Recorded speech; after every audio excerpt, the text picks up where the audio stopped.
За улсын их хурлын итгэмжлэгдсэн төлөөлөгч Сандаг Очир гишүүнээс асуулт асууя. Мэдээж дунд судлалын уралдаан дээр маш олон асуудлууд л яригдаж, мэтгэлцэж ингэж явсан байх. Тэгээ энэ одоо үндсэн хуулийн дүгнэлтийг ингээд хараад ахлаар зөвөр хов одоо хүний бодол шүү.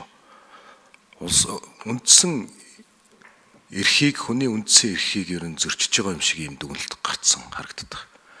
Нөгөө талаараа энэ Монгол улсын үндсэн хууль хүний тэгш эрх энэ үндсэн эрхийг бол нэг зөрчиж байгаа юм бол харагдахгүй л байгаа юм шиг.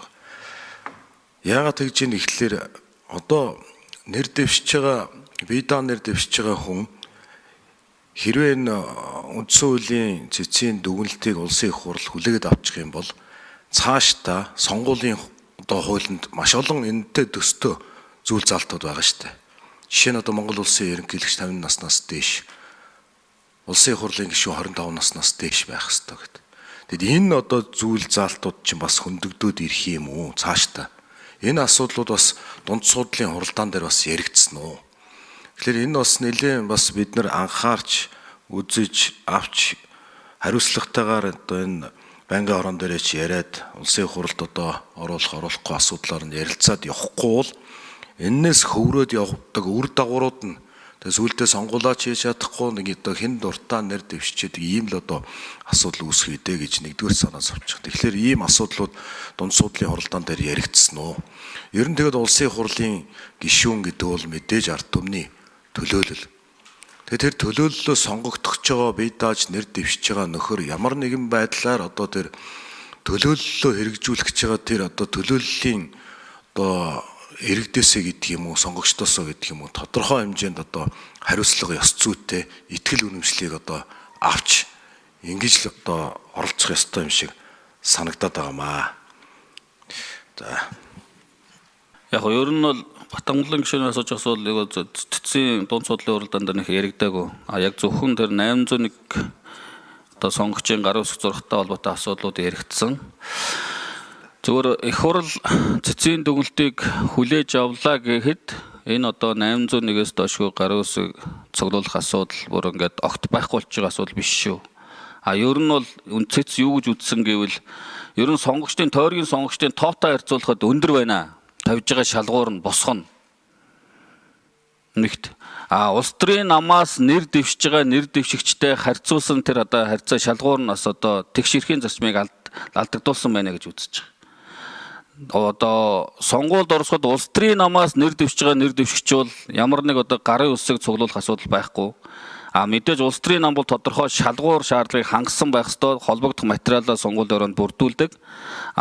Бие дааж нэр дэвшиж байгаа субъектийн хувьд бол тойргийн сонгогчдын одоо 801-ээс доошгүй иргэний гарын үсгийг цуглуулах ийм одоо шалгуурыг одоо тавьсан байгаа.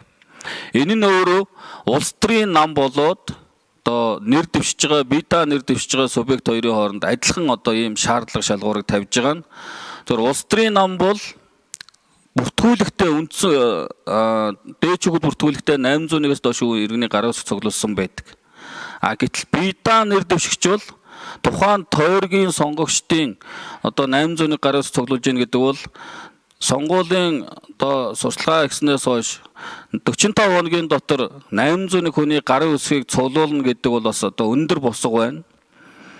За тэгээд 12 хоногийн хугацаанд энэ одоо асуудлыг одоо бүртгэж эргээд энэ сонгуулийн хороо нягталж нэг үрчлэн одоо ингэж хянаж байгаа нь өөрөө бас хууль зүйн хувьд одоо бас цаг хугацааны хувьд бас одоо боломж багтай.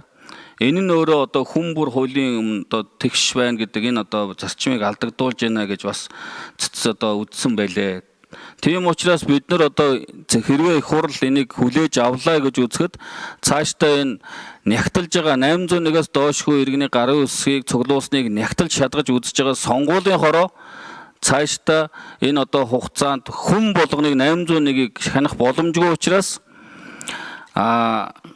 субъектив байдлаар асуудал хандж байна. Үзэмзийн байдлаар асуудал хандж байна. Эргээд энэ нь өөрөө хүний сонгох эрхийг хязгаарласан асуудал болж байгаа учраас энэ өндөр байгаа босхийг одоо багасгах бол боломжтой юм а гэж би бол үзэж байгаа. Тийм учраас огт одоо шалгуургүй байна гэж хэлж болохгүй. Энэ одоо 801 гэдгийг цаашдаа бол одоо бас бууруулад шалгуурыг нь багасгаад, босхийг нь багасгаад ингээд явах боломжтой юм байна гэж би бол хувьдаа үзэж байгаа. Ерөн зүгээр яг энэ 801-ийг бол энэ дүгнэлтэн дээр яг тийм юу байхгүй л байна л да. Багасгах шаардлагатай ч юм уу тийм дүгнэлт гараагүй.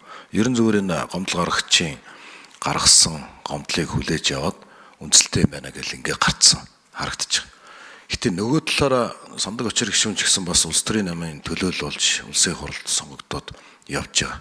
Тэрний чинь ардын төлөөллийн байгууллагаараа буюу чинь жишээ нь Монгол Ардын намын баг хурлаараа энэ 200 гаруй мянган намын гишүүний төлөөлөл болсон баг хурлаараа энэ чинь орж бас сонгогдох эрхээ авдаг штэ. Түүнээс биш зүгээр хин дуртай одоо энэ 200 гаруй мянган намын гишүүд энэ 126 дээр нэр дэвшиг авчдаг. Тэр чинь төлөөллийн байгууллагаараа бас л орж шалгуур хангаж тэндээ өрсөлдөж нэр дэвшиж ингэж явж ийн гэдэг чинь бол одоо бас л наад 800 хүний гарын өсөг байтгал асуудал явагдаж байгаа шүү дээ. Яг нь шалгуур тавьж байгаа нь өөрөө бас сонгуулийг бодлиантуулахгүй байх. За зардал хэмнэх гэдэг бас давуу талууд бий. Улс төрийн намаас нэр дэвшигчийн хувьд бол намынхаа дотоод тэр одоо дөрвөнд журман заасны дагуу нэр дэвших эрхээ аваад ингээ явчихж байгаа. Гэтэл одоо бие дааж нэр дэвшиж байгаа нэр дэвшигчийн хувьд бол энэ одоо тойргийн 801-ээс доошгүй сонгогчийн гар үсэг цуглуулж байгаа нь хүн болгон шүүхийн өмнө тэгш байна гэдгийн зарчмыг алдагдуулж байна гэж ингэж л одоо гомдол гаргагч, өргөдөл гаргагч одоо үзээд байгаа.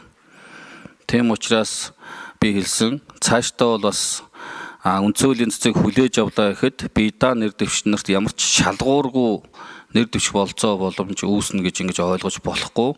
Энэ 801-ээс доошгүй гэдгийн одоо энэ шалгуур код босхийг багасгаж тэр сонгуулийн хорооны тэр маягтыг хянаж нягтлж үзэж байгаа тэр журмаар зохицуулж байгаа харилцааг цаашдаа хуульчилж илүү тодорхой нарийн болгож өгөх шаардлагатай байна л гэж хувь гишүүнийхээ хувьд үзэж байгаа. Тэрнээс огт шалгуургүй гэдэг юм уу? Одоо болгоно гэсэн ойлголт биш шүү. Цэцгийн дүгнэлтийг хүлээж авлаа гэхэд бол. Ер нь яг энэ чинь 16, 20, 24 онуудад гээд яг энэ сонгуулийн хуулиар чинь нэлээд одоо олон бие даагч нар нэр дэвшээд тэр энэ шалгуураа хангаж чадаагүйгээр бас хасагдсан ийм тохиолдлууд байгаа штэ. Тоо вариант статистик бол байгаа л баг. Тэгээ энэ хүмүүсийн эрхийг тэгээд одоо хэрвээ энэ зүгээр их хурл хүлээж аваад ингээд хуулинд өөрчлөлт ороод асуудал болоо явлаа. Энэ хүмүүсийн эрхийг эргээ сэргэх ч юм уу ямар ийм боломж болцоо байгаа. Энэ тал дээр ер нь цэцээр яг яригдсан юмнууд байгаа юу? Цэцгийн дүгнэлтэн дээр цэцгийн шийдвэр гарсан өдрөөс хойш хэрэгжин эргэж буцаж үйлчлэхгүй гэдгийг бас тодорхой заасан байгаа. За ер нь бол 16 оны улсын хурлын сонгуульд биедан нэр дэвшигчээс 3-ыг, 20 оны сонгуульд 14-ыг, 24 оны сонгуульд 4 нэр дэвшигчийг яг ийм үндслээр бас одоо нэр дэвшихээс нь төтгөлзүүлж бүртгэж авахгүй байсан асуудлууд гарч ирсэн юм билээ. Тийм учраас энэ одоо нэр дэвших эрхээ хязгаарлуулж исэн сонгогдох эрхээ эдэлж чадаагүй улсуудын зүгээс цэцэд ийм гомдол гаргасан гэж ингэж үзэж байгаа.